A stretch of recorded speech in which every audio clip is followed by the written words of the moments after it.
Rasanya sangat hangat. Saya bisa merasakannya. Di sebuah rumah megah yang sunyi, seorang gadis muda duduk di kursi roda menatap kosong ke arah jendela. Dialah Yanti Prameswari, satu-satunya putri dari pengusaha ternama Hendro Suseno. Cantik, pintar, dan dulu begitu aktif, hingga sebuah musibah membuat hidupnya berubah selamanya. Dokter sudah angkat tangan.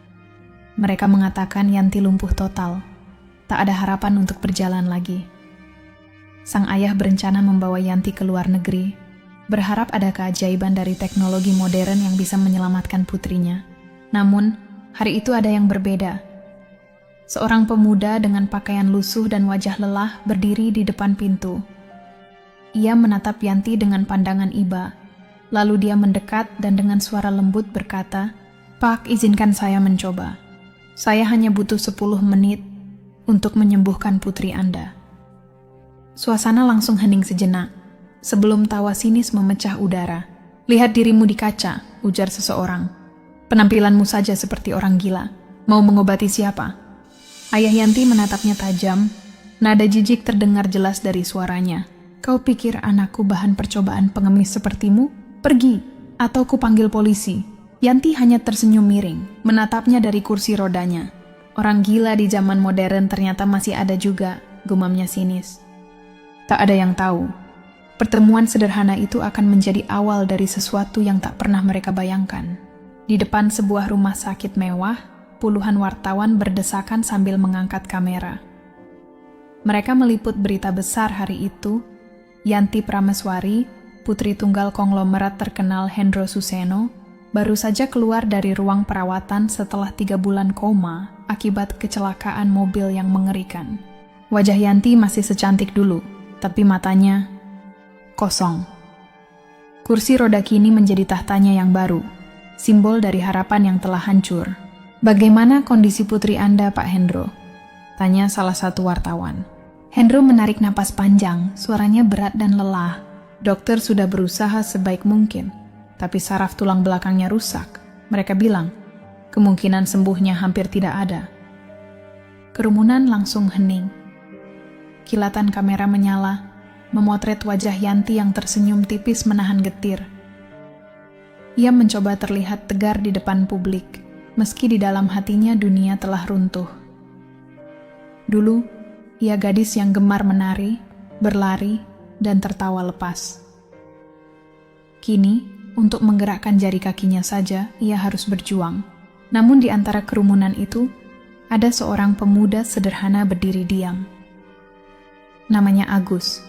Entah kenapa, matanya berkaca-kaca. Ada bisikan lembut di dalam dadanya, suara yang seolah datang dari jauh. "Dekati dia, Agus. Tanganmu bisa menjadi perantaraku." Tubuh Agus bergetar. Ia tak tahu dari mana datangnya keberanian itu, tapi hatinya seolah digerakkan oleh sesuatu yang tak bisa dijelaskan oleh logika. Malam itu, ia melangkah menuju rumah megah keluarga Suseno. Rumah yang gerbangnya saja sudah lebih besar dari rumah seluruh pejabat di kampungnya. Ia berdiri di depan pagar, menggenggam erat sebotol kecil minyak herbal. Satpam yang berjaga menatapnya dengan jijik. "Hei, mau apa kau di sini?" Agus menunduk sopan. Saya ingin bertemu Nona Yanti. Mungkin saya bisa menolongnya." Tawa kasar langsung pecah. "Kau bisa menolong dengan tangan kotormu itu? Pergi sebelum kupanggil polisi." Tapi Agus tidak mundur. "Saya pernah menolong orang lumpuh di kampung saya dulu. Mungkin Tuhan bisa menolong lewat saya juga." Ucapannya justru membuat mereka tertawa lebih keras. Dari balkon lantai 2, Yanti yang tengah membaca buku menatap ke bawah, melihat keributan itu. "Siapa orang itu?" tanyanya pada ayahnya yang baru tiba. "Orang gila," jawab Hendro dingin. "Pemulung yang mengaku bisa menyembuhkanmu." Yanti tersenyum getir. "Lucu sekali. Dunia ini benar-benar gila. Dokter saja menyerah, tapi pemulung datang menawarkan keajaiban." Hendro mengangguk pelan. "Aku sudah perintahkan satpam untuk mengusirnya. Orang seperti itu hanya cari sensasi atau uang." Tak lama, Agus benar-benar diusir. Ia jatuh ke tanah. Minyak herbalnya pecah di jalan. Tapi ia tidak marah. Ia hanya memungut pecahannya perlahan, menatap langit malam, dan berbisik lirih, "Mungkin bukan waktunya hari ini, Tuhan." Hujan turun perlahan. Agus berjalan pergi di bawah lampu jalan, tubuhnya basah kuyup. Namun malam itu, sesuatu yang aneh terjadi di kamar Yanti. Dalam tidurnya ia bermimpi. Ia melihat seorang pria berpakaian lusuh berdiri di tengah cahaya putih. Wajahnya tenang, tangannya kotor. Namun saat tangan itu menyentuh kakinya, Yanti merasakan kehangatan yang mengalir cepat ke seluruh tubuh. Ia melihat dirinya berdiri, berjalan di antara cahaya yang lembut dan hangat. Ketika terbangun, air mata mengalir tanpa sebab. Ia menatap kakinya yang masih lumpuh, lalu berbisik pelan, "Aku bisa merasakan sesuatu, tapi siapa pria itu?" Sementara itu, di bawah jembatan yang dingin, Agus duduk menggigil di bawah hujan. Ia menatap kedua tangannya yang gemetar, lalu berbisik, "Tuhan, aku tahu kau sedang menuntunku ke seseorang. Tapi, apakah aku pantas membawa keajaibanmu?" Langit malam tak menjawab, tapi suara guntur jauh di atas sana terdengar seperti tanda. Sebuah kisah baru telah dimulai. Kisah tentang tangan kotor yang akan membawa cahaya di tengah dunia yang terlalu sombong untuk percaya pada keajaiban. Keesokan paginya, sinar matahari menembus jendela kamar Yanti. Burung-burung berkicau lembut di taman. Namun bagi gadis itu, dunia masih terasa kelam. Ia duduk di kursi rodanya, menatap kosong ke arah luar. Sudah 3 bulan berlalu sejak kecelakaan itu. Setiap hari terasa seperti penjara tanpa dinding. Tak ada lagi langkah kaki di aula rumah.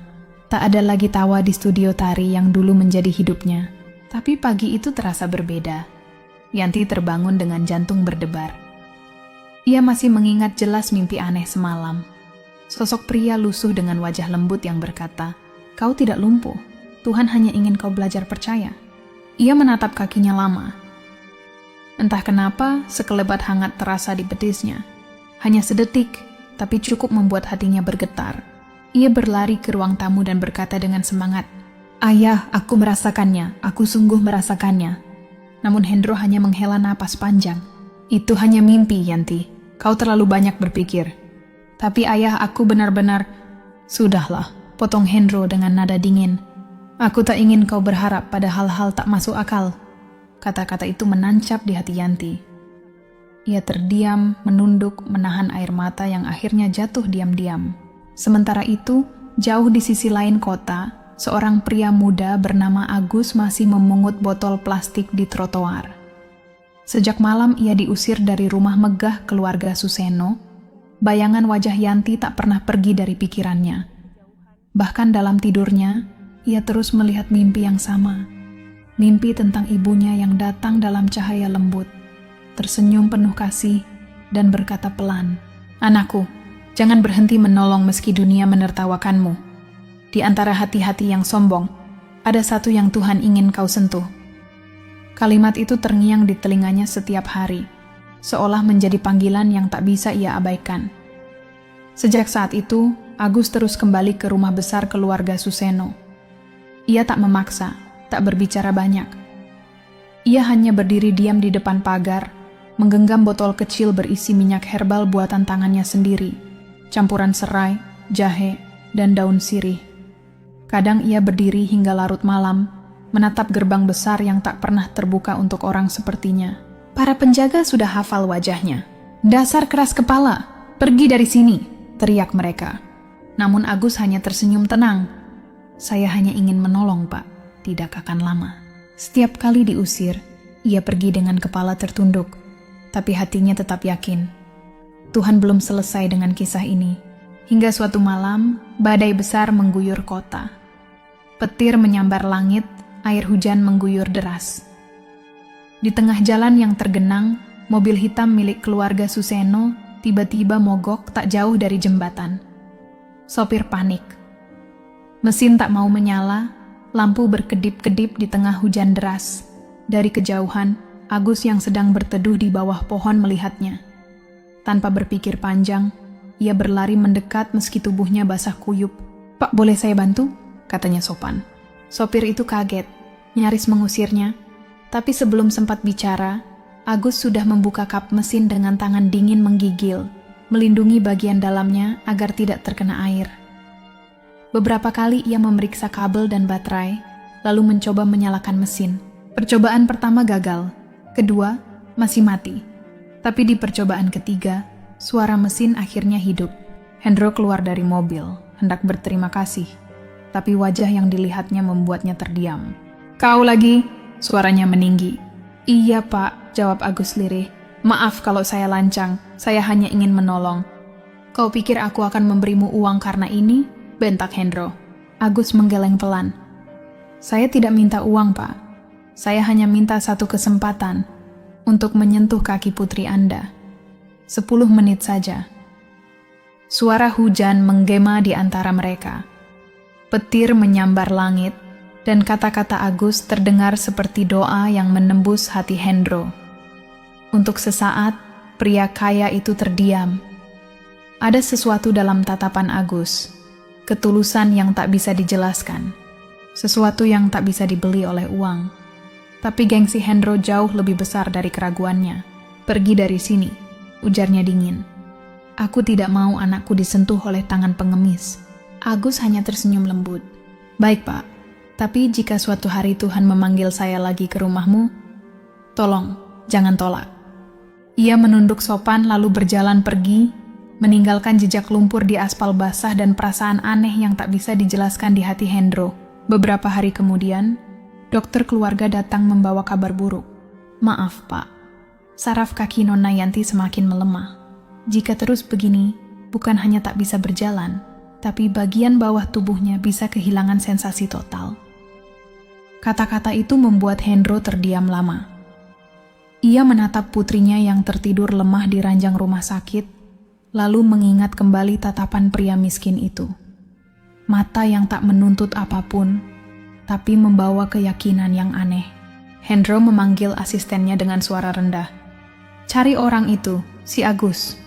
Bawa dia ke sini diam-diam. Aku tak mau ada yang tahu." Malam itu, tanpa banyak kata, Agus dibawa masuk ke rumah besar keluarga Suseno. Yanti yang sedang membaca menatapnya dingin. "Jadi kau," katanya datar. "Kau pikir bisa menyembuhkanku hanya dengan minyak dan tangan kotor?" Agus tersenyum lembut. "Saya tidak punya ilmu tinggi, Nona. Tapi saya percaya Tuhan bisa bekerja lewat siapa saja, termasuk saya." Hendro berdiri di samping tempat tidur, wajahnya tegang. "Kau hanya punya 10 menit.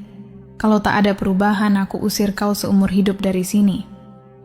Agus mengangguk, lalu meneteskan minyak herbal ke telapak tangannya. Ia mulai memijat perlahan dari pergelangan kaki Yanti sambil berdoa pelan. Tangannya bergerak hati-hati, penuh rasa hormat, seperti seorang anak yang merawat ibunya sendiri.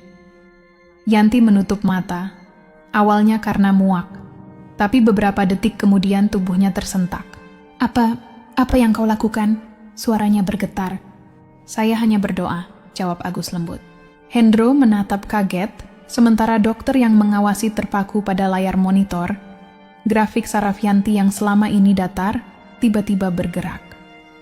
Untuk pertama kalinya setelah berbulan-bulan, ada tanda kehidupan dari kakinya. Agus berhenti, tersenyum kecil. "Cukup untuk hari ini," katanya pelan. "Keajaiban tidak perlu terburu-buru."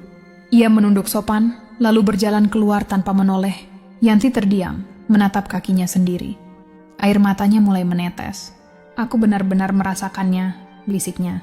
Malam itu, untuk pertama kalinya sejak lama, Yanti berdoa.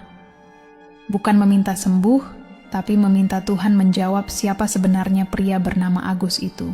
Sejak malam itu, suasana di rumah besar keluarga Suseno perlahan berubah. Di balik tembok tinggi dan tirai tebal, ada keajaiban kecil yang mulai tumbuh. Yanti mulai bisa merasakan getaran halus setiap kali udara dingin menyentuh kulit kakinya. Dokter pun kebingungan melihat grafik sarafnya yang perlahan aktif kembali. Namun tak ada yang tahu, penyebabnya bukan obat mahal, bukan terapi modern, tapi tangan kasar seorang pemulung bernama Agus. Sayangnya, dunia orang kaya tak mudah menerima mukjizat dari tangan yang kotor. Hendro masih terjebak di antara keyakinan dan gengsi. Ia tahu apa yang dilakukan Agus bukan kebetulan. Ia melihat sendiri perubahan itu. Tapi di sisi lain, egonya menolak kenyataan bahwa orang yang ia hina bisa membawa keajaiban yang tak mampu dijelaskan ilmu medis. "Kau tidak boleh datang lagi siang hari," ucap Hendro dingin. "Kenapa, Pak?" tanya Agus. "Karena aku tak mau orang tahu anakku diobati oleh pengemis. Kalau kau ingin datang, datanglah malam hari. Tak seorang pun boleh melihatmu." Agus hanya menunduk. "Baik, Pak. Saya tak perlu dikenal siapapun. Yang penting, Nona Yanti bisa sembuh." Setiap malam, saat jarum jam menunjuk pukul 10, sunyi menyelimuti rumah besar keluarga Suseno. Agus selalu datang diam-diam dari arah belakang. Dengan langkah pelan, ia mengetuk pintu dapur lalu masuk ke kamar Yanti. Di tangannya tergenggam botol kecil berisi minyak herbal, serta bisikan doa yang tak pernah lepas dari bibirnya. Di dalam kamar, Yanti Prameswari duduk di kursi rodanya. Putri tunggal pengusaha besar itu kini tak lagi seangkuh dulu. Ada sesuatu dalam dirinya yang mulai berubah, meski gengsi masih menutupi matanya. Suatu malam Yanti menatap Agus sambil berkata pelan, "Aku masih belum percaya kau benar-benar bisa menyembuhkanku." Agus tersenyum lembut. "Saya pun tak bisa menjanjikan apa-apa. Saya hanya perantara. Yang menyembuhkan itu bukan tangan ini, tapi Tuhan yang bekerja lewat siapapun yang ia kehendaki." Yanti terdiam. "Tapi kenapa aku? Kenapa kau mau repot-repot menolongku, padahal kau bahkan tak mengenalku?" Agus menjawab lirih. "Karena ibuku dulu pernah bilang, kalau kau ingin menolong orang sakit, jangan lihat siapa dia, lihat hatinya. Mungkin Tuhan sedang ingin menyentuh hatimu lewat luka yang kau bawa." Kata-kata itu membuat Yanti tertegun. Ada kelembutan yang tak bisa ia jelaskan dalam suara Agus. Setiap kali pria itu menyentuh kakinya, rasa hangat menjalar di tubuh dan hatinya. Seolah damai yang lama hilang kini kembali.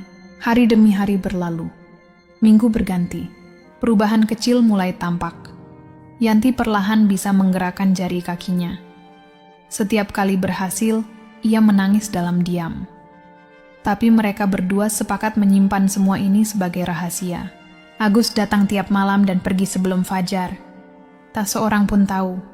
Para pelayan hanya mengira pria lusuh itu tukang kebun baru yang kadang menumpang tidur di gudang.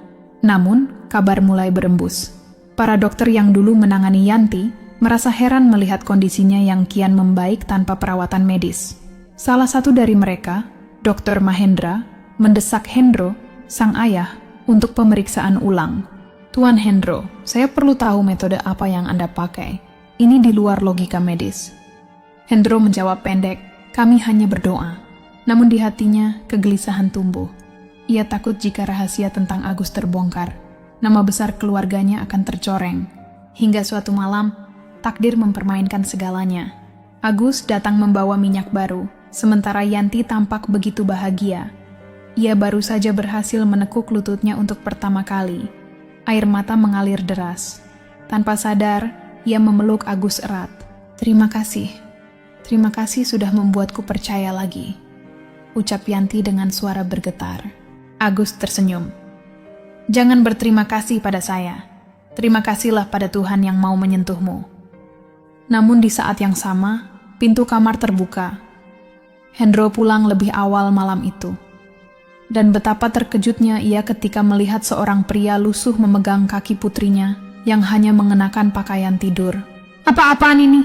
teriak Hendro lantang. Yanti terlonjak. Agus panik. "Bapak, ini tidak seperti yang Bapak pikirkan." Namun Hendro tak mau mendengar. "Kau berani menyentuh anakku dengan tangan kotormu?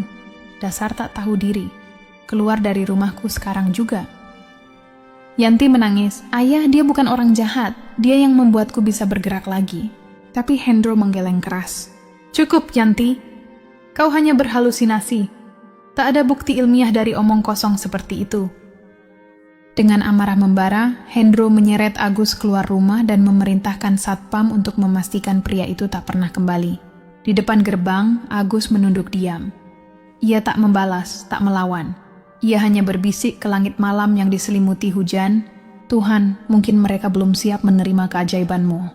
ia melangkah pergi, menembus hujan deras dengan hati yang berat. Sementara itu di kamar yang sepi, Yanti menatap jendela dengan mata sembab.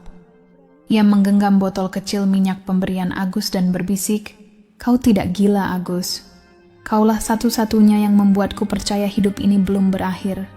Malam itu, rumah besar keluarga Suseno kembali sunyi. Namun di balik kesunyian itu, dua hati tengah berdoa dari tempat berbeda. Yanti di kamarnya yang dingin, dan Agus di bawah jembatan tua, menggigil di bawah guyuran hujan. Dan di antara doa mereka, Tuhan sedang menyiapkan sesuatu yang jauh lebih besar dari yang bisa dibayangkan keduanya. Sebab keajaiban bukan datang untuk disambut dengan tepuk tangan, melainkan untuk diuji dengan penghinaan. Dan malam itu, ujian mereka baru saja dimulai. Hujan semakin deras. Agus berjalan tanpa arah. Tubuhnya menggigil, pakaian basah kuyup. Tak ada tempat berteduh, tak ada rumah menunggu. Ia duduk di bawah jembatan tempat biasa ia beristirahat, menatap langit hitam tanpa bintang. Di genggamannya, masih ada sebotol kecil minyak herbal yang belum sempat ia gunakan malam itu. "Mungkin inilah waktuku berhenti, Bu." Gumamnya pelan menatap foto lusuh ibunya di dalam dompet kecil. "Aku sudah mencoba, tapi dunia hanya melihat dari baju dan wajah, bukan dari niat hati." Di rumah megah keluarga Suseno, suasana sepi menyelimuti setiap sudut. Sejak kepergian Agus, Yanti kembali terpuruk. Senyum yang sempat muncul kini sirna. Kakinya terasa lemas, nyeri datang silih berganti. Ia duduk di kursi roda, menatap kosong ke arah jendela. Setiap kali menyentuh botol kecil peninggalan Agus, rasa hangat itu kembali, seolah tangan kasar pria itu masih ada, membelai dengan kasih yang tulus. "Agus," bisiknya lirih di tengah malam. "Kau di mana?" Hari-hari berlalu seperti kabut. Yanti menolak makan, menolak berbicara, menolak terapi apapun. Ia hanya diam, menatap langit-langit kamarnya dengan mata kosong. Para dokter yang dulu bangga pada kemampuan mereka kini mulai menyerah. "Tuan Hendro," ucap salah satu dari mereka dengan nada berat. "Secara medis, harapan Nona Yanti hampir tak ada lagi. Jika 2 minggu ke depan tidak ada perubahan, kemungkinan besar ia tak akan bisa berjalan selamanya." Kata-kata itu menghantam hati Hendro seperti petir. Ia berdiri di depan jendela, memandangi hujan deras di luar. Dalam hatinya muncul rasa bersalah yang selama ini ia tekan. Ia teringat wajah Agus malam itu. Wajah yang bukan jahat, tapi penuh ketulusan. Namun gengsinya masih menahan. Mana mungkin seorang pengemis bisa lebih hebat dari dokter terbaik negeri ini? Gumamnya lirih, tapi nada sombong dalam suaranya mulai pudar, digantikan keraguan dan penyesalan. Suatu pagi, suara jeritan membuat semua orang berlari. Yanti pingsan di kamarnya, tubuhnya lemah, bibirnya pucat. Dokter keluarga segera datang, namun hanya bisa menggeleng. "Kami sudah berusaha, Tuan, tapi putri Anda kehilangan semangat hidup." Kata-kata itu menusuk dalam. Hendro menatap anak gadisnya yang terbaring tak berdaya, lalu menunduk dengan air mata yang akhirnya jatuh. "Tuhan," bisiknya lirih, "jika engkau mau menolong anakku, tak peduli lewat siapapun, bahkan lewat tangan yang dulu kuanggap kotor." Malam itu, Hendro keluar diam-diam. Ia menyusuri jalanan basah, bertanya ke pasar, terminal, dan gang-gang kumuh. Tak ada yang tahu di mana Agus. Hingga akhirnya, di bawah jembatan tua yang remang, ia melihat sosok pria terbaring menggigil. Hendro berlari mendekat. "Agus!" suaranya bergetar. Agus membuka mata perlahan, menatapnya lemah. "Tuan Hendro, maafkan saya." "Tidak, sayalah yang harus minta maaf," ucap Hendro menahan tangis. Yanti memburuk. Dokter menyerah. Tolong selamatkan anakku." Agus menatapnya lama. Di matanya tak ada dendam, hanya ketenangan. "Saya tak punya kuasa apa-apa, Pak. Tapi kalau Tuhan masih mengizinkan saya menolong, saya akan datang." Untuk pertama kalinya, Hendro memeluknya, menundukkan ego yang selama ini ia banggakan. Malam itu mereka kembali ke rumah besar itu. Para penjaga tertegun melihat tuan mereka membawa pengemis lusuh. "Buka pintu," kata Hendro tegas. "Biarkan dia masuk." Agus melangkah perlahan menuju kamar Yanti. Gadis itu terbaring pucat, napasnya pelan. Agus duduk di samping ranjang, menggenggam tangan dingin itu dan berbisik, "Nona Yanti, saya datang lagi. Jangan biarkan cahaya dalam dirimu padam." Tangan Agus bergetar, tapi dari genggaman itu terpancar kehangatan lembut. Ia meneteskan minyak terakhir ke telapak tangannya, lalu mengusap kaki Yanti sambil berdoa dengan khusyuk. "Ya Allah, jika ini kehendak-Mu, sembuhkanlah hamba-Mu ini. Jangan biarkan ia menderita karena kesombongan kami." Hendro menyaksikan dari sudut ruangan, menunduk, menangis tanpa suara. Lalu sesuatu terjadi. Jari kaki Yanti bergerak sekali, 2 kali, lalu lututnya bergetar. Tubuhnya menggeliat, matanya perlahan terbuka. "Ayah, Agus, apa yang terjadi?" Suaranya lirih. Agus tersenyum. "Kau sedang disembuhkan, Nona." Hendro berlari mendekat, menggenggam tangan putrinya. "Yanti, kau bisa merasakannya." "Aku, bisa ayah. Aku bisa menggerakkan kakiku." Tangis pun pecah. Para pelayan berlari masuk, melihat keajaiban di depan mata. Yanti, gadis yang divonis lumpuh total, kini berdiri perlahan dengan bantuan Agus. Air mata membanjiri ruangan itu. "Ini mustahil," bisik Hendro sambil tersungkur. "Aku menghina orang yang Tuhan pilih menjadi jalan penyembuhan anakku." Agus memegang bahunya dengan lembut. "Tidak ada yang mustahil bagi Tuhan, Pak. Kadang ia menggunakan tangan yang kotor untuk menunjukkan betapa sucinya kasih sejati." Kabar kesembuhan Yanti menyebar cepat ke seluruh kota. Wartawan berdatangan, dokter-dokter datang mencari penjelasan ilmiah. Tapi tak satu pun menemukan jawabannya. Hendro berdiri di hadapan mereka dan berkata lantang, "Jangan cari penjelasan, carilah makna. Keajaiban datang bukan untuk diperdebatkan, tapi untuk disyukuri." Di tengah keramaian itu, Agus berdiri di belakang, menunduk malu. Ia tidak ingin dikenal, tidak ingin dipuja. Ia hanya ingin pulang, kembali pada kesederhanaan. Namun sebelum ia melangkah pergi, suara lembut memanggilnya. "Agus, jangan pergi. Aku ingin belajar darimu tentang ketulusan." Agus tersenyum. "Nona sudah sembuh. Sekarang giliran saya mencari yang lain, yang mungkin Tuhan ingin saya bantu." Ia berjalan perlahan meninggalkan rumah megah itu, dengan langkah tenang dan senyum damai. Langit cerah, hujan reda. Cahaya mentari pagi menyinari tanah yang basah, seolah memberi salam pada pria dengan tangan kotor yang membawa cahaya dari langit. Namun kisah ini belum benar-benar usai, karena setiap keajaiban selalu menyisakan ujian baru bagi mereka yang percaya, maupun bagi mereka yang baru belajar beriman. Beberapa bulan berlalu. Keluarga Suseno hidup dengan senyum yang telah lama hilang. Yanti kini bisa berjalan tanpa tongkat, bahkan berlari kecil di taman. Namun di setiap langkahnya, ada satu rasa hampa. Kerinduan pada sosok yang mengubah hidupnya. Agus menghilang tanpa jejak. Tak ada pesan, tak ada pamit. Hanya sebotol minyak kosong dan selembar kertas kecil yang tertinggal di meja kamar Yanti. Hujan turun perlahan di luar jendela malam itu. Di meja kerjanya, Yanti menatap selembar kertas dengan tulisan tangan sederhana, tapi begitu menyentuh hati. "Jika kau sudah bisa berjalan, gunakan kakimu untuk menolong orang lain. Karena setiap kesembuhan bukan akhir dari keajaiban, melainkan awal dari pengabdian." Kalimat itu terus menggema di pikirannya setiap malam. Ia tak bisa tidur, tak bisa tenang. Ada sesuatu dalam dirinya yang belum selesai. Bukan karena hutang budi, tapi karena dorongan hati untuk mengenal lebih dalam. Siapa sebenarnya pria bernama Agus itu? Dengan restu sang ayah, Yanti memutuskan untuk pergi mencarinya. Ia meninggalkan rumah megahnya, berpakaian sederhana, membawa sedikit bekal, dan melangkah menuju tempat-tempat yang dulu disebut Agus. Ia mendatangi pasar tua, menyusuri ganggang sempit, hingga melintasi jembatan reot di pinggiran kota.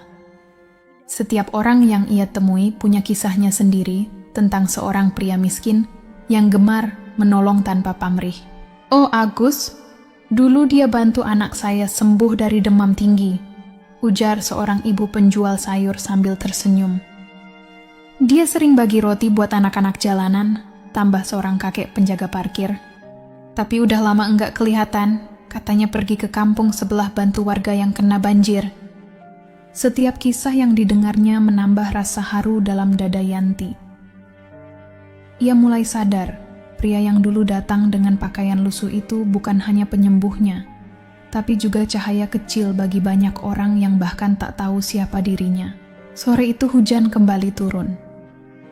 Yanti menapaki jalan becek menuju sebuah desa di pinggiran kota, mengikuti kabar terakhir tentang Agus. Di sana ia melihat sekumpulan orang berkumpul di sebuah gubuk kecil. Beberapa di antara mereka menangis. Dengan langkah cemas, Yanti bertanya, "Ada apa, Bu?" Seorang wanita tua menatapnya pelan dan menjawab lirih, "Seorang pria yang sering bantu kami meninggal pagi ini.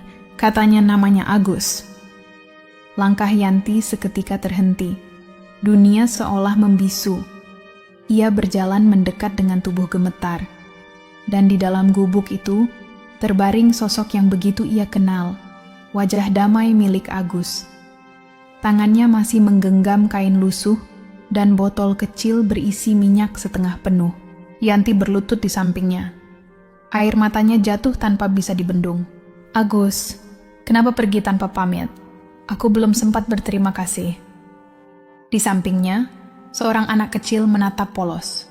Kak Agus bilang dia harus pergi karena Tuhan udah manggil. Tapi katanya, kalau ada orang yang bisa jalan karena dia, orang itu harus terusin kebaikannya. Mendengar itu, tangis Yanti pecah. Namun di tengah isak, terselip senyum kecil. Karena di wajah damai Agus, ia melihat ketulusan yang bahkan kematian tak mampu hapus. Beberapa hari kemudian, keluarga Suseno mengadakan tahlil sederhana. Tak mewah, tak ramai, hanya doa kecil untuk pria yang dulu mereka hina. Hendro, sang ayah, berdiri di depan tamu-tamu dengan mata berkaca. "Kita sering menilai seseorang dari bajunya, dari rumahnya, dari pekerjaannya. Tapi pria itu mengajarkan saya bahwa tangan yang kotor bisa lebih suci daripada hati yang sombong." Malamnya Yanti berdiri di balkon menatap langit berbintang. Angin berhembus lembut seolah membisikkan sesuatu. Ia tahu Agus sudah tenang, tapi warisan kebaikannya akan terus hidup.